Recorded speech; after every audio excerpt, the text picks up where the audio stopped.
34 ülkeden 200'den fazla sivil toplum kuruluşu Doğu Türkistan'da yaşanan Çin zulmüne dikkat çekti. Toplama kamplarının kapatılması için çağrı yapıldı.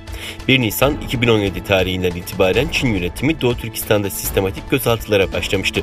2014 tarihinden itibaren devasa arazilere kurulan kamplar 2. Dünya Savaşı Nazi kamplarının günümüz uygulamasından farklı değil. Çin'in Doğu Türkistan'da yaşayan Uygurlara yönelik baskı politikası dün İstanbul'da protesto edildi. İçinde İHH İnsani Yardım Vakfı, Özgürler, Hukukçular Derneği ve Doğu Türkistan İnsan Hakları İzleme Derneği gibi kuruluşların da yer aldığı Doğu Türkistan platformu "Şaka değil, soykırım" sloganıyla Beyazıt Meydanı'nda Çin'in Doğu Türkistan'daki politikalarına tepki gösterdi. Öte yandan İsveç Uygur Marif Derneği başkent Stockholm'de parlamento önünde 1 Nisan Şaka değil, soykırım başlıklı gösteri düzenledi. Gösteriye katılanlar Uygur Türklerine yönelik insan hakları ihlallerinin durdurulmasını istedi. Protestocular soykırım durdurulsun ve toplama kampları kapatılsın şeklinde sloganlar attı.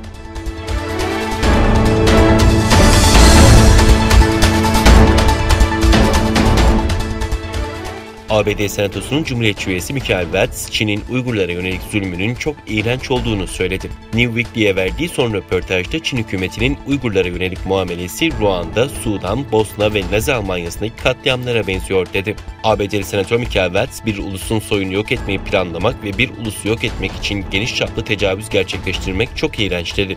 Michael Waltz sözlerinde Çin hükümetinin muazzam ekonomik gücünü ABD şirketlerinin soykırıma karşı konuşmalarını engellemek için kullanmakla da suçladı.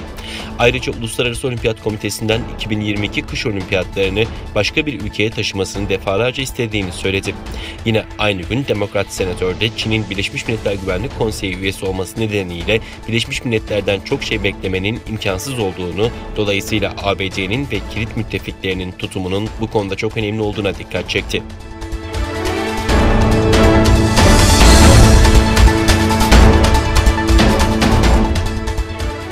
Çin'in Fransa'da yayın hakkı kazanan devlet kanalında Uygur Türklerinin maruz kaldığı baskıları yalanlamak için sahte Fransız gazetecilerle propaganda yaptığı ortaya çıktı. Bir de Fransızca internet sitesi kuran kanal çeşitli konularda farklı gazetecilerin görüşlerine sayfasında yer vermeye başladı. Fransa'nın önde gelen gazetelerinden Le Monde ise Uygur Türklerine yapılan baskı ve eziyetleri yalanlayan bir köşe yazısının yazarının sahte isim kullanan ve gazeteci olmadığı ortaya çıkan bir kişi olduğunu gösterdi. Basın mensupları kendisini bağımsız bir gazeteci olarak tanıtan Laurent Baumont adlı kişinin ne basın kartı sahibi olduğunu ne de Profesyonel Fransız Gazeteciler Komisyonu'na üye olduğunu tespit etti.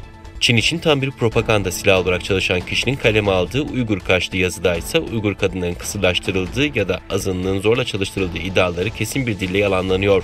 Uygurların eğitim kamplarının tutulmadığını ileri süren Boymont, 2014 ile 2019 arası Sincan'a sayısız ziyarette bulunduğunu ve Uygurların bölgede yaşama sevinciyle dolu olduklarını ifade ediyor.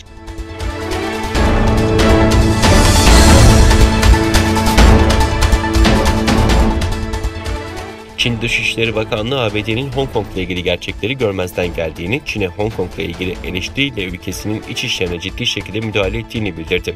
Çin Dışişleri Bakanlığı, ABD Dışişleri Bakanı Antony Blinken'ın Pekin yönetiminin Hong Kong özel idari bölgesinin yüksek otonom yapısını bozduğu yönündeki eleştirilerine ilişkin Çin tarafı bu durumdan güçlü şekilde hoşnutsuzluk duyuyor ve buna kararlılıkla karşı çıkıyor açıklamasını yaptı. ABD'nin kendi yasaları altında Hong Kong'un özel statüsünü iptal etmesi ya da iptal etmekle tehdit etmesinin bölgenin kalkınma ve refahına engel olmayacağını belirten bakanlık sözcüsü Hua, ABD'yi Hong Kong'a müdahale etmeyi bırakmaya çağırdı. Blinken dün ABD Kongresi'ne Hong Kong politika yasası kapsamında yaptıkları yıllık bildirimle ilgili yazılı açıklamasında Hong Kong'un yerel yasalara göre sahip olması gereken otonom yapısının Pekin tarafından ortadan kaldırıldığını ifade etmişti.